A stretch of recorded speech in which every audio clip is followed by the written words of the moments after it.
Bienvenue dans le podcast Au cœur de mon cycle, dédié à la santé hormonale et au bien-être des femmes. Je suis Mathilde Thiésy, coach en santé hormonale. En 2017, suite à des lésions d'endométriose, j'ai perdu mon rein droit, un électrochoc qui m'a propulsée vers un chemin de transformation. Aujourd'hui, maman de 2 enfants, je me suis formée pour donner la parole aux femmes, les accompagner et leur rappeler à quel point elles sont puissantes. Dans ce podcast, vous trouverez des épisodes en solo. Mon souhait est de vous aider à mieux connaître et mieux comprendre votre corps et à cultiver un équilibre hormonal optimal. Vous trouverez également des épisodes avec des invités. Des experts partageront leurs connaissances sur divers sujets liés à la santé hormonale et au bien-être féminin, de la gestion du stress à l'alimentation, en passant par le mouvement et la spiritualité. Chaque épisode vous informera, vous inspirera et vous donnera des outils concrets pour améliorer votre vie quotidienne. Restez à l'écoute pour des conversations enrichissantes, des conseils pratiques et des moments de connexion visant à illuminer votre parcours vers une vie épanouissante. N'oubliez pas de vous abonner pour ne manquer aucun épisode et rejoindre notre communauté sur Mathilde Ando Bloom. Merci d'être à mes côtés dans Au cœur de mon cycle pour explorer ensemble les merveilles et les défis de la vie féminine. Je suis ravie de vous accompagner dans ce voyage. Bonjour à tous, je suis ravie de vous retrouver pour un nouvel épisode de Au cœur de mon cycle et aujourd'hui j'ai la joie, le plaisir de recevoir Camille Vidal. Bonjour Camille. Hello! Écoute, Camille, merci beaucoup d'avoir accepté mon invitation. Aujourd'hui, on va parler d'un thème clairement qui est manger ses émotions, puisque Camille est praticienne en hypnose énergétique et qui est vraiment spécialisée en alimentation émotionnelle. Donc, merci encore Camille. Avant qu'on commence vraiment avec voilà, ce vif sujet, est-ce que tu pourrais te présenter, s'il te plaît, et puis nous dire voilà, un peu ton parcours et pourquoi tu fais ce que tu fais, s'il te plaît? Bien sûr, merci beaucoup en tout cas pour ton invitation. Je suis Camille, je suis alsacienne, donc de base, il faut savoir que je suis très gourmande et que j'adore manger. Alors, comment mon parcours personnel m'a amené à aider les femmes aujourd'hui? Pour essayer de synthétiser un petit peu, en 2017, j'ai vécu une rupture avec un pervers narcissique. Hmm. Donc c'est une relation assez destructrice hein, sur le plan personnel, mais surtout, cette personne, elle me disait tout le temps que j'étais grosse. Oh. Hmm. J'ai vécu plusieurs années avec une personne qui me disait que j'étais grosse. Donc bien entendu, pas de surprise, j'ai grossi. Ouais. Parce que bien sûr, on est ce qu'on mange, mais on est aussi ce qu'on pense et ce qu'on Mm. entend en fait de nous.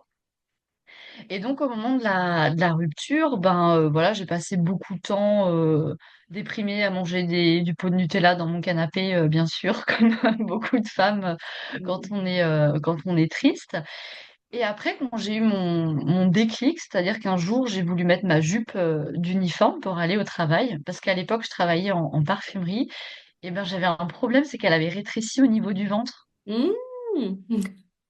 Donc, alors bien sûr, j'aurais pu dire que c'était ma machine à laver ou mon sèche-linge, mais c'était pas vraiment le cas.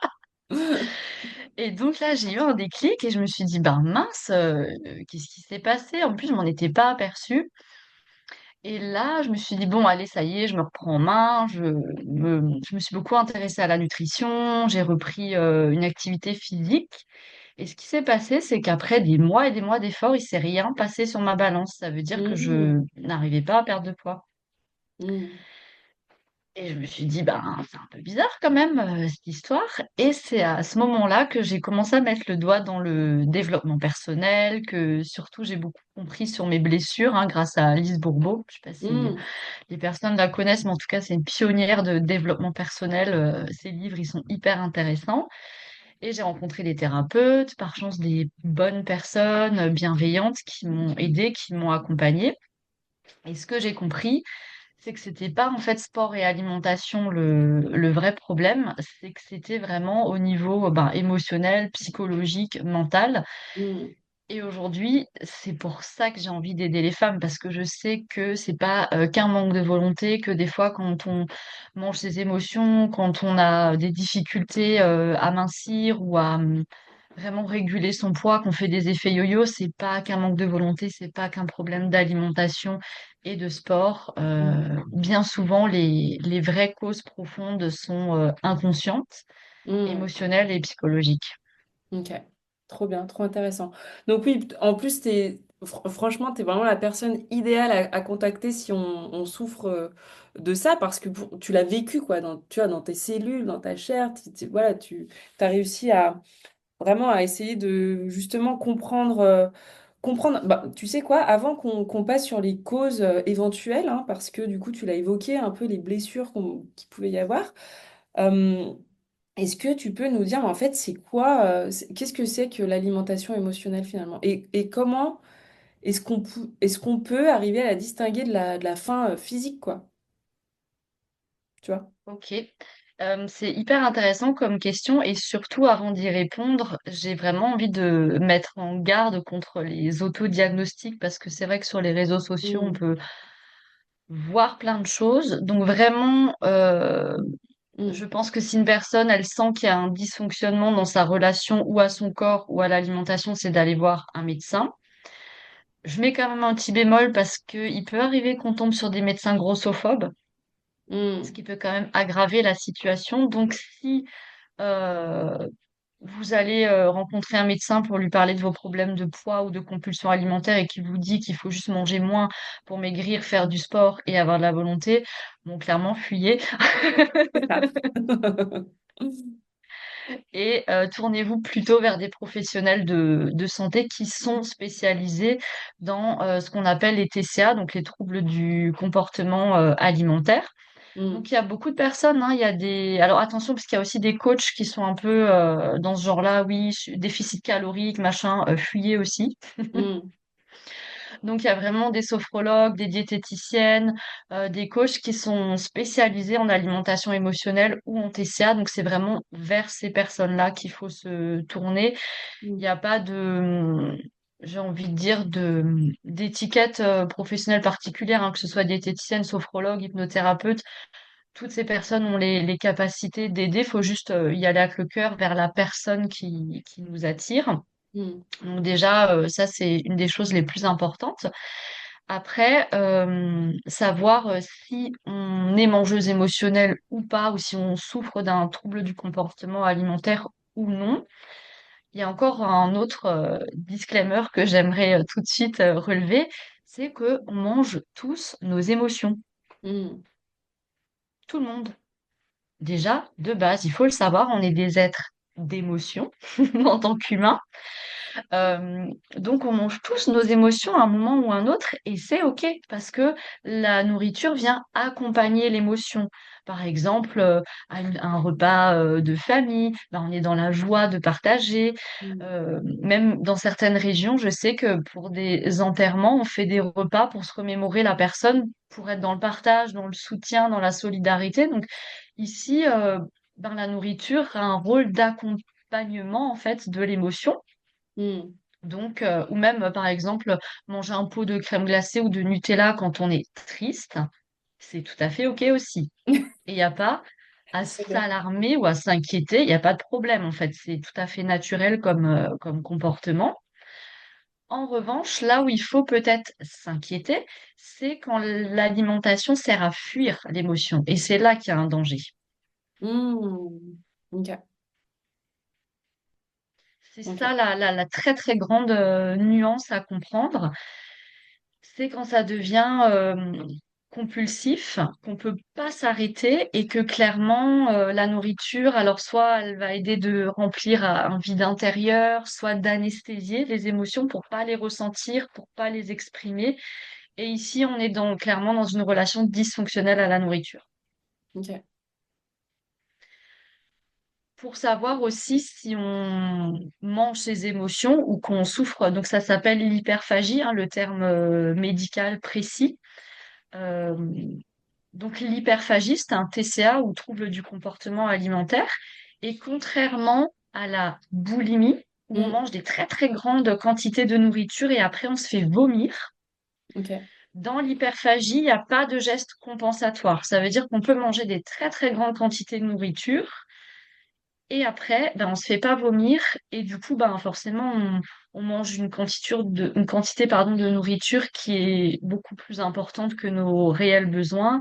Ça peut être Hmm. accompagné de douleurs à l'estomac, de nausées, de sensations vraiment de ne pas être bien. Et comme on mange plus, et bien petit à petit, bien sûr, il va y avoir prise de poids. Ok. Ah ouais, c'est bien de... C'est super que tu nous parles de la distinction parce que c'est vrai que trouble du comportement alimentaire, finalement, c'est le terme vague, mais dans le trouble du comportement alimentaire, ben, on va retrouver, bah, comme tu disais, la boulimie. Il y a même l'anorexie au final, quand là, on... Voilà. Et puis l'hyperphagie, du coup, que... Voilà. Voilà, tout à fait. Qui est moins connu, mais qui est vraiment ce terme-là de manger ses émotions. Ok. Ok. Et est-ce que tu... J'imagine qu'il y a aussi de la part des femmes qui souffrent de ce trouble, hein, parce que c'est un vrai, comme tu dis, c'est un vrai trouble. En fait, c'est pas du tout une question de volonté. J'imagine qu'il y a beaucoup de culpabilité en plus qui ressort. Énormément. Ouais. Ça fait clairement partie du schéma. Mm. Il y a souvent beaucoup de frustration, de besoin de contrôler, parce que c'est vraiment multifactoriel, hein, quand même, les crises, hein. Ça peut être un besoin de tout contrôler au quotidien, donc on perd le contrôle sur quelque chose, c'est la nourriture. On essaie de se priver. À force de se priver, ben, on pense H24 à la nourriture, Mm. forcément, on perd le contrôle, on craque.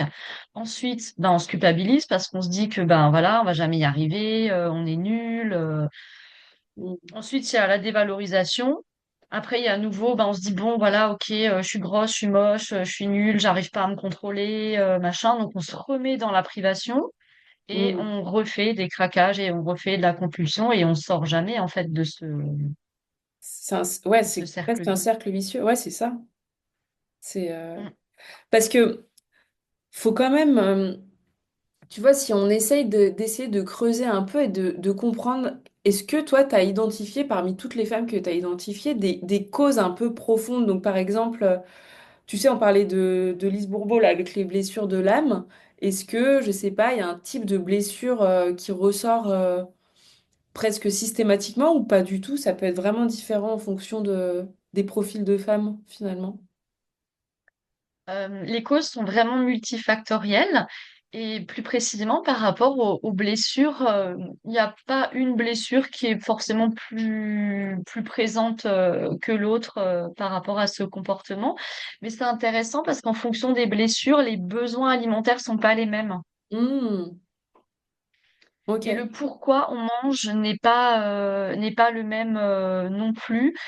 Par exemple, une personne qui souffre de la blessure d'humiliation, qui porte donc le masque de masochiste, est une personne donc forcément qui veut se punir hein, parce qu'elle se trouve dégoûtante, pas belle, grosse, et donc elle va manger pour se dire bah, de toute façon, c'est un peu le perdu pour perdu. De toute façon, de toute façon, je suis nulle. De toute façon, j'y arriverai jamais. J'ai toujours été grosse. J'arriverai pas à maigrir, à perdre du poids. Donc, ben, voilà. De toute façon, je vais manger pour me conforter dans cette idée que ben, je mérite bien, en fait, d'être cette personne, Hmm, qui me dégoûte, quoi. ah, ok. Ah ouais. Oui, puis oui, puis finalement, une blessure d'humiliation, ça peut bah, s'être évidemment produit pendant l'enfance. Il a suffi d'une phrase peut-être un peu qui a marqué la personne, quoi, hein. Il n'y a pas besoin d'avoir eu un énorme traumatisme, en fait, hein, pour que ça ait des conséquences sur sa vie d'adulte. Mm. Après, au niveau vraiment des origines, hein, j'ai envie de dire, c'est vrai que bah, ça se crée forcément beaucoup dans l'enfance parce que Mm, entre 0 et 7 ans, c'est notre éducation émotionnelle. On n'a pas d'indépendance émotionnelle. C'est aussi entre 0 et 7 ans que clairement nos parents nous font une éducation alimentaire. mm, Donc, on se calque sur les schémas des parents. mm, Alors, pour donner des exemples, les patientes que j'accompagne, soit elles ont vécu le fameux mange même si t'as plus faim, mm. Ok. alors qu'un enfant est ultra connecté avec son corps. Il a faim, il a faim, il a pas faim, il a pas faim. Il mange pas avec son mental, il mange avec son estomac. Hmm. Donc, à force de faire comprendre à un enfant que ton corps t'envoie ce message que tu es rassasié, que tu n'as plus faim, mais quand même, tu dois manger. Hmm. Ouais, tu vois. Eh ben forcément, petit à petit, l'enfant et l'adulte en devenir, il se déconnecte de son corps. Il sait plus en fait quand il a faim et quand il n'a pas faim. On lui a Hmm. appris, enfin on lui a désappris plutôt à écouter son corps. Ah ouais, c'est hyper intéressant ça. Surtout en tant que maman de jeunes enfants, tu vois. Là, là, là. Voilà. Et donc, ben, ça fait des femmes qui n'ont plus faim et vont quand même finir leur assiette parce qu'il faut finir l'assiette. C'est resté ancré dans leur système inconscient. Hmm. Tout simplement, ou alors aussi la façon dont ça peut se répercuter quand on est adulte. J'ai des patientes que j'ai accompagnées, elles n'ont pas faim, mais alors c'est pour faire plaisir aux gens qu'elles mangent. Ah oui, c'est Quand vrai. par exemple ton parent il te dit, bah allez, fais-moi plaisir, mange encore un petit peu. Ouais. Ouais, ou la phrase du genre, quoi, t'en reprends pas, ça veut dire que c'est pas bon. Voilà, la culpabilité directe. Ah, mais ouais. Ah, tu vois, j'y avais jamais pensé, mais évidemment, ça prend tout son sens. Ok. Ouais, donc c'est... Bon, bah là, s'il y a il y a des parents qui nous écoutent, peut-être que ça va leur faire faire un petit, voilà, avoir un petit déclic en mode, ah, faut peut-être revoir un peu comment se passe le quotidien. Mais en même temps, c'est tellement... ouais, on est tellement pris un peu dans ce... Parce que moi-même, ça m'est arrivé, enfin là, je suis vraiment en roue libre, hein, mais moi-même, ça m'est arrivé de dire à mon enfant de 2 ans qui n'a rien mangé, bah en fait, mange quoi. Alors qu'en fait, je me dis que peut-être que c'est juste qu'il n'avait pas faim à ce moment-là. Et d'ailleurs, je l'ai Ouais. remarqué des fois, il n'a pas faim au moment, voilà, mais il a faim plus tard. Donc, il mange pas, et puis plus tard, il revient sur son assiette et là, il mange. Mais ouais, c'est très intéressant, Camille. Bah oui, on est tous différents et même, je pense que toi-même, si tu t'observes un peu, il y a des jours où tu as envie de manger à midi, il y a des jours où tu as envie de manger à 13h, puis il y a des jours où t'as pas faim parce que tu as super bien petit déjeuner ou que tu es un peu grippé. Donc Hmm, la faim, c'est pas un truc qui se programme à midi, qui... hmm.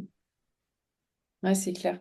Et c'est vrai que quand ton enfant il a faim et qu'il dit ouais, je veux manger, et que tu lui dis bah non, c'est pas encore l'heure du dîner. Ouais, c'est clair. Cet échange est passionnant, merci beaucoup. Ouais, donc du coup, comment, au niveau des signaux du corps, est-ce que tu vois, comment est-ce qu'une femme, elle pourrait apprendre finalement à distinguer les vrais besoins de son corps et ceux qui sont dictés par ses émotions? En fait, ça c'est Hmm, quand tu vois, quand il y a eu un truc comme ça qui s'est passé, qui a fait que tu n'es plus vraiment capable d'apprendre cette distinction, comment tu peux faire? Alors c'est vrai que pour des femmes qui ont été coupées de l'écoute de leur corps, c'est difficile, mais ça se réapprend petit à petit. On peut différencier la faim métabolique et le besoin de manger émotionnel. La faim métabolique, ben, c'est par exemple ressentir une hypoglycémie. On n'a plus de sucre, on a la salive, on a très très chaud, on sent qu'on est étourdi, qu'on va tomber dans les pommes, ben, le ventre qui gargouille aussi, tout simplement. Avoir peut-être aussi des maux de tête Hmm, et être irritable. ok. Pour les personnes pour qui manger c'est très important, comme moi par exemple, à un moment donné, si j'ai faim, je peux plus parler à personne, hein. Ouais. Il faut me laisser tranquille, il faut que je me fasse à manger, il faut pas me déranger. Donc l'irritabilité, c'est typiquement un signe de faim. Hmm. Et il faut savoir que la faim métabolique, ça arrive au bout de... Un repas est digéré au bout de 3 4 heures, hein. Donc si on déjeune à midi et qu'à 15h on a envie d'un goûter, c'est OK, hein. C'est pas du grignotage, c'est pas... Hmm. Là-dessus, il faut aussi un peu relativiser les choses. En revanche, une envie, une compulsion qui est liée à une émotion, c'est très soudain. Ça veut Ok. dire que 5 minutes avant, il n'y avait rien et il s'est passé un truc, une pensée, un événement, une phrase que quelqu'un a dit qui a activé un déclencheur et c'est très, très soudain. Bien Ok. sûr, c'est souvent des aliments réconfort qu'on va chercher, type Hmm. chips, fromage, bonbons, biscuits, enfin voilà, gras ou sucré, hein, forcément. Hmm. Aussi, on va se cacher pour manger. Hmm. Ok. le fait d'avoir un peu honte et aussi la honte, c'est parce qu'on mange des très grandes quantités, c'est-à-dire qu'on va pas juste se dire oh là là, je suis énervée, je mange un Pim's quoi, ou un Ouais. cookie. C'est on va se cacher parce qu'il y a tout le paquet qui va y passer. Ok. Donc c'est un peu la honte, donc on se cache de même de son entourage parce qu'on a peur de pas être comprise ou Hmm. donc ça c'est un petit peu les points sur lesquels on peut Arriver à faire la différence. différencier la ouais, Ah, c'est hyper intéressant. Et j'imagine aussi qu'en fonction peut-être de ton environnement, je sais pas, tu vois, si tu travailles depuis chez toi, si tu es au bureau, j'imagine que l'environnement finalement a un vrai impact sur, sur ce comportement ou pas forcément. Ça peut vraiment... même ce qu'on peut voir sur les carrément. réseaux, c'est un peu ce que tu disais aussi, tu vois, finalement. Ouais, il y a beaucoup de choses à aller... ouais. Oui, carrément. Parce que quand on a une crise d'hyperphagie, c'est forcément un élément déclencheur, soit interne, d'une pensée qu'on a pu nourrir et sur laquelle on a tourné en boucle et on s'est fait des films et on en est arrivé dans un état émotionnel, je sais pas, d'angoisse, de peur, de colère, de frustration, Ok. ou soit une personne qui a dit quelque chose, ou soit un environnement, voilà, stressant, Mm. qui génère une angoisse, un état vraiment de tension dans le corps. Ok. Donc oui, effectivement, l'environnement extérieur, c'est très, très important. D'ailleurs, le fait au début, de manger en pleine conscience, c'est un Mm. exercice qui est assez libérateur, hein, de se dire, bon, si j'ai tendance à la suralimentation émotionnelle, parce qu'aussi, ça peut être pendant le repas, je fais pas du tout attention, je suis pas là, je suis pas dans mon Ok. corps, je suis avec mon assiette et Mm. je mange très très vite, je ne mâche pas, je ne mastique pas, je ne savoure rien du tout, juste je suis dans l'acte de me remplir le ventre et je Ok. suis coupée de mes... Donc, je ne sais pas si j'ai beaucoup faim ou peu faim, je ne sais pas quand j'ai assez mangé. Mm. C'est le fait d'être complètement déconnecté hein, des sensations du corps. À ce moment-là, le fait de refaire l'exercice de manger en pleine conscience, c'est hyper intéressant de pas lire, de pas regarder la télé, de pas avoir son portable, ou Mm. peut-être au début de parler à personne pendant qu'on mange, Mm. pour être concentré et se rééduquer finalement à, Mm. ben, quand je mets un aliment dans ma bouche, waouh, c'est super bon, j'apprécie le goût, les saveurs, les épices. Je le mastique plusieurs fois parce que le fait de mastiquer, eh ben, c'est le début de la digestion. Bien mâché, ben, ça fait moins de travail pour l'estomac. La digestion est beaucoup plus fluide. Mm. Ça évite aussi de stocker des graisses hein, parce que le travail avec la salive est déjà fait au niveau de la digestion. Et ça permet de savoir, ah bah finalement, au bout de 20 minutes, vu que c'est à peu près au bout de 20 minutes que le cerveau reçoit le message de ça y est, j'ai assez mangé. Si on mange doucement ou si on mange vite, eh ben en 20 minutes, on n'absorbe pas la même quantité de nourriture. Mm. C'est clair. Oui, donc rien que de se connecter à ça et de manger vraiment en mode pleine conscience, c'est déjà un super outil pour un peu essayer de rompre un peu ce cycle finalement, ce schéma quoi. Voilà, c'est vraiment un basique. Ok, trop bien. Et aussi, ce qui est très important, je rebondis sur ce que tu disais par rapport à l'environnement, Mm. tenir un journal alimentaire. Ah, C'est super. mais la base. Mais alors, surtout pas pour noter le nombre de calories, la quantité, le poids, le machin. Alors, pas du tout dans cet esprit-là, pour prendre du recul. Mm. Parce que finalement, quand on est prise dans ces schémas, dans ces habitudes dont on est prisonnière, déjà, c'est difficile de se déculpabiliser. En revanche, de prendre du recul, ça permet peut-être aussi de s'apercevoir que finalement, ben, on a des crises qu'une fois par mois et que c'est peut-être pas l'émotion, mais que c'est peut-être les règles qui vont bientôt arriver. Et de se dire, bon, bah, finalement, rien de grave jusque-là, c'était juste les hormones et le cycle. Mm. Et de noter effectivement l'environnement. Le journal alimentaire, c'est juste dire, bah voilà, ce matin j'ai déjeuné, mais pourquoi est-ce que j'ai déjeuné? Est-ce que j'ai déjeuné dans le speed? Parce que j'ai que 15 minutes, je suis déjà en retard, je me suis levée à l'arrache, enfin voilà. Mm. donc le temps qu'on a, l'état émotionnel dans lequel on est, parce que si on est hyper stressé parce qu'on a un dossier important à rendre ou un truc, euh, je sais pas, une journée marathon à faire, bah, on est peut-être déjà stressé à l'avance. Donc juste de dire, bah, en fait, moi ce matin, quand je me réveille, je suis déjà stressée de ma Mm. journée.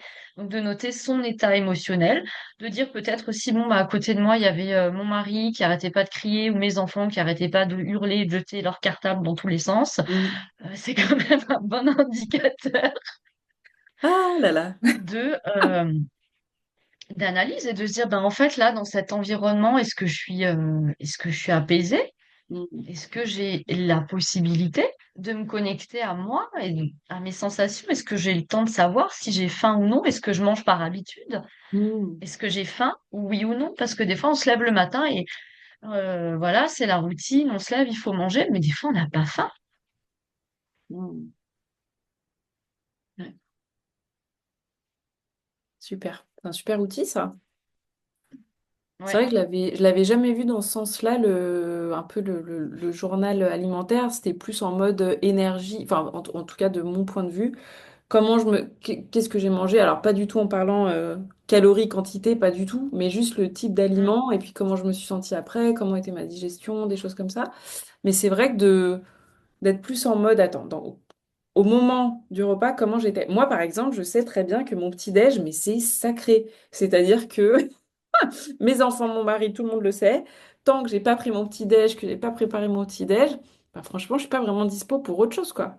C'est, attends, je finis mon petit-déj et puis après, je peux t'aider à faire ci, à faire ça. Je pense à mes enfants notamment. Mais, euh, mm, mais oui, c'est un peu l'espace, mon espace un peu pas sacré, mais pas loin pour bien commencer ma journée, tu vois. mm. Donc c'est Mais tu vrai vois, que ça, c'est une super info de te dire que ben, toi, clairement, dans ton schéma, tu mets en place tout un environnement Mm. tranquille, qui doit être respecté. Tu poses tes limites pour être connecté à toi et à ton petit-déj et à la façon dont tu nourris ton corps, finalement.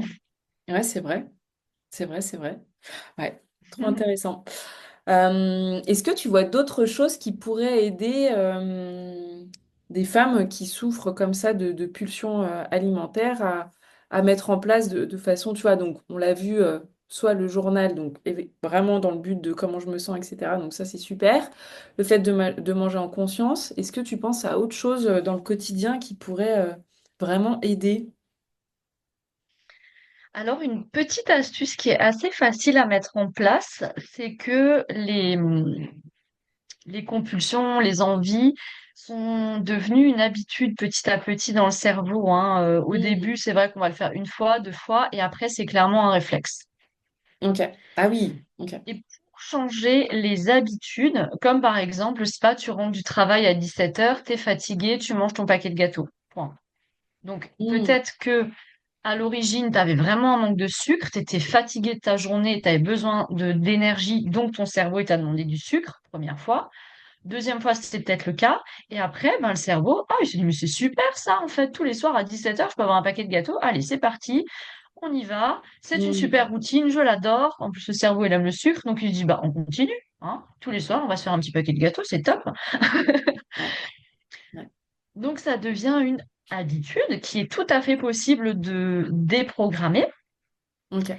en changeant d'autres habitudes. C'est-à-dire, je m'explique, si par exemple à table, tu es toujours assise à une place très précise et ton mari toujours à une place très précise et tes enfants toujours à une place, chacun sa place, ton cerveau, en termes d'environnement spatio-temporel, il a pris cet ancrage, on va dire. Et si tu changes tout, l'habitude de, je sais pas, peut-être manger ton dessert tous les soirs qui n'est pas bon, alors que bon, manger un dessert, c'est pas la question, hein, c'est pas grave, mais si tu veux changer quelque chose, eh bien, commence par changer l'environnement spatial parce que ça, tu as du contrôle dessus. Donc, Ah, une des astuces que je délivre souvent à mes patientes, c'est changer de place à ok. table, changer de place dans le canapé. Si tous les soirs, après ton repas, tu te mets dans le canapé, tu regardes la télé et tu manges, je sais pas, tes petits gâteaux, mais en fait, ne te mets pas dans le canapé un soir, juste pour voir, mets-toi ailleurs. Hmm. Mets-toi dans le Hmm. fauteuil, pendant 15 minutes, mets-toi debout, fais un autre petit truc, et après, tu casses les habitudes du cerveau. Ok, trop bien. Et si t'as des enfants, ils vont adorer, ça va être trop rigolo parce que bah, ton fils, il est à la place de papa et maman, elle est papa. Enfin, tu vois. C'est vrai, non, mais je suis en train de me dire qu'on a clairement, en fait, ouais, on est toujours assis à la même place, sans même s'en rendre compte finalement. Sans dire Bah oui, le officiellement, cerveau, toi c'est ta place, toi c'est ta place, mais au fait, au final, c'est fou. Très intéressant. Ok, trop bien Camille. Et est-ce que tu peux nous parler de... Est-ce que tu vois d'autres choses qu'on pourrait aborder sur ce sujet tellement passionnant? On a déjà vu pas mal de choses, hein. tellement passionnant. Une autre chose, c'est que en faisant ce journal alimentaire, je recommande vraiment de le faire sur un mois. C'est hyper intéressant, sans se Mm, mettre la pression, hein, bien sûr. Hein, on n'est pas obligé de le faire après chaque repas. On peut le faire à la fin de la journée, en se rappelant, bah voilà, je sais pas, à 17 h, j'ai mangé un kiwi. Est-ce que j'avais faim? Oui. Est-ce que j'ai été fatiguée? Oui. Est-ce qu'il y avait quelqu'un autour de moi qui était stressant? Non. Enfin, RAS niveau émotion. Enfin voilà, juste pour essayer d'identifier ok. les émotions, parce que peut-être qu'il va y avoir des choses qui vont être mises en lumière, qui vont être conscientisées. Mm, super, ouais, donc le faire Ça, plutôt c'est pas que sur 3 jours, vraiment, quoi. Ok. voilà, c'est très très important pour se dire, bah voilà, il y a des choses qui reviennent. Justement aussi, un mois, c'est le temps d'observer si sur le cycle, Mm, ben oui, en fait, à un moment précis, il y a un pic de tablettes de chocolat. Bon, bah faut peut-être pas s'alarmer outre mesure, c'est peut-être juste le cycle. De voilà, d'essayer de peut-être mettre en lumière et de prendre conscience d'éléments répétitifs, parce que ça peut être peut-être toujours le patron, toujours le collègue de boulot, toujours les enfants, toujours et de d'identifier une émotion qui est peut-être commune à tous ces moments, à toutes ces crises qui ont été déclenchées durant le mois. Donc ça, c'est mm, aussi observer, comprendre et identifier l'émotion. J'ai envie de dire, c'est 80% du travail, quoi, de se dire, ah oui, en fait, moi, je mange mes émotions parce que, par exemple, je suis super en colère et j'ai peur de blesser les autres, donc je leur dis pas. Et à chaque fois que je suis en mm, colère et au lieu de mal leur parler, ben, je mange. très intéressant. J'aime beaucoup l'idée de s'observer sur au moins un cycle, parce que finalement, hein, on le rappelle, les femmes sont cycliques, hein, on l'oublie dans cette société où tout est basé sur évidemment le rythme des hommes. Mais, et d'ailleurs, on a fait un live sur ton compte hyper intéressant sur comment les hormones impactent nos comportements alimentaires. Et en fait, on repasse évidemment sur le cycle menstruel en se disant, bah oui, en fait, à tel moment du cycle, donc phase lutéale, c'est entre guillemets normal ou ok d'avoir des envies alimentaires, des pulsions, voilà, c'est aussi physiologique tout simplement. Donc de pas se blâmer, se culpabiliser et aller voir cet échange parce qu'on voilà, on a apporté plein de pistes de réflexion. Donc je pense que ça peut aussi être très complémentaire de notre échange aujourd'hui en fait, hein. Donc, Carrément. donc ouais, super de s'observer sur un site. Et Camille, est-ce que toi, tu peux nous parler voilà, de tout ce que tu fais, tout ce que tu mets en place pour justement aider les femmes voilà, qui sont dans ce schéma d'alimentation émotionnelle? Avec plaisir. Donc, depuis 2021, j'ai créé un accompagnement qui s'appelle Happy Body. Hmm. Donc, c'est un programme qui est vraiment axé. J'aime pas le mot perte de poids, hein. Je dis toujours mincir parce que je préfère les mots ont une importance. Parce que quand on perd quelque chose, on a toujours tendance à vouloir le retrouver. Ah, c'est intéressant, je l'avais jamais vu comme ça, mais oui, maintenant que tu le... J'adore. Très bien. Donc, j'évite au maximum de parler de programme de perte de poids. C'est vraiment un accompagnement pour mincir, mais durablement. Très bien. Donc, pas de promesses, waouh, moins 15 kilos en 2 mois. Non. Non. Non, surtout pas, on veut éviter ça justement. Ouais. Voilà, exactement. Et surtout, l'objectif est de réguler les compulsions alimentaires. Donc, c'est vraiment un accompagnement spécialement dédié aux mangeuses émotionnelles. C'est un programme que j'expérimente maintenant depuis 3 ans et il va ressortir sous une nouvelle version parce que j'ai beaucoup accompagné les femmes en individuel, en groupe. C'était hyper intéressant pour le côté échange, effet miroir. Hmm. Et j'ai eu envie de le rendre accessible à un plus grand nombre de femmes parce qu'effectivement, l'hyperphagie, c'est pas très très connu. Mais quand même, il y a 2 femmes sur 10 qui en souffrent, mais qui le savent pas. Ah oui, tu vois. Ah oui, ok. Comme on n'en parle pas beaucoup, c'est un des TCA qui est très peu connu. Donc, il y a quand même pas mal de femmes qui sont touchées. Donc, j'ai eu envie de pouvoir aider un plus grand nombre de femmes. Donc, vraiment, je l'ai rendu totale autonomie. Donc, c'est un programme de 9 semaines qui se fait en ligne et qui est vraiment basé sur le principe de reprogrammer son cerveau Mm. durablement grâce à tout un programme, en fait, d'auto-hypnose qui est vraiment construit sur 9 semaines dans lequel on va aller travailler sur les causes et les origines profondes Génial. du surpoids, des compulsions alimentaires, parce que finalement, ce sont que des symptômes de quelque chose d'autre. Mm. Génial. Trop bien. Est-ce que tu accompagnes s'il y a des femmes qui ressentent le besoin de faire plus de façon individuelle? Tu proposes aussi, par exemple, des accompagnements à l'unité comme ça ou... Oui, alors ça fait partie aussi un peu des nouveautés. C'est que je propose plus beaucoup de consultations individuelles, sauf pour les femmes qui vont rejoindre le programme Happy Body. Elles vont avoir l'accès un peu privilégié VIP à mon agenda en ligne Génial. pour justement réserver une consultation individuelle si elles ont besoin de parler d'un sujet en particulier ou que durant les 9 semaines, elles ont une prise de conscience supplémentaire par rapport à tout ce qui est déjà prévu dans le programme. Je reste à l'écoute et aussi, il y a un groupe d'entraide parce que Génial. on se sent souvent seul Mm. dans cette problématique et donc j'ai décidé de mettre en place aussi un groupe WhatsApp. Donc toutes les femmes du programme, on peut se soutenir, s'envoyer des petits messages, partager nos victoires et aussi quand on a un coup de mou pour se Ouais, faire génial. soutenir. Ah, c'est super. Ah, c'est super. Tellement précieux d'avoir créé ça et de créer ça, Camille. Donc, vraiment, merci. Et puis, évidemment, vous retrouverez ouais, le lien pour le programme dans la description de l'épisode.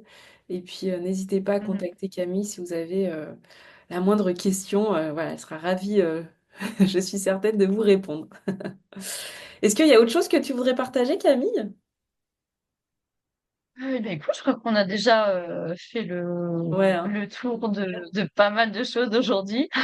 Ouais, c'était franchement génial. Vraiment, merci d'avoir accepté mon invitation. Surtout qu'on a voilà, on a quand même un sujet de décalage horaire important, puisque Camille habite à Madagascar et que je suis à Toronto au Canada. Donc, merci beaucoup de ta flexibilité.